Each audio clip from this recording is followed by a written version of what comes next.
morning ka-farmers. Ito na yung pangalawang baha sa ating pipinuhan. Yan. Ano tol? Ano nasabi mo? Wala lang. Ganyan talaga ka-farmers yung buhay ng isang magsasaka.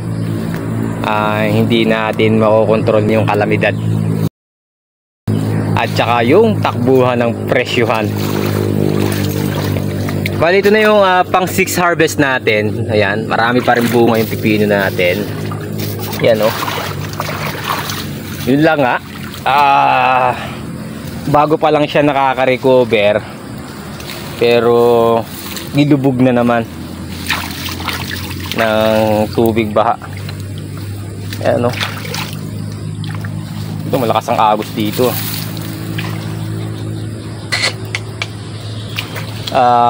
Medyo nakaka-recover na siya nung unang lubugin siya, pero ewan lang natin itong pangalawa. Yan, kasi ka-farmers, yung kalapit namin dito ay ilog na. Ito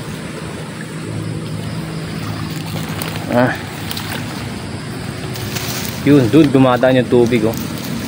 Mataas na talaga yung ilog kasi maghapon magdamag yung buhos ng ulan, kaya yan, ganyan yung naging resulta. Ito ka-farmers yung ragasadong tubig na dinadaanan natin para ilabas yung kalakal natin. Yan po yung sakripisyo ng isang farmer. Ay, si tatay, ito na yung last na pipino na kakakutin natin. Yun yung mga kinakain. Yan. Ay, si tatay, ito na yung last na pipino na kakakutin natin. Yan. Tapos kakakutin naman natin o sasakay naman natin dito sa tricycle.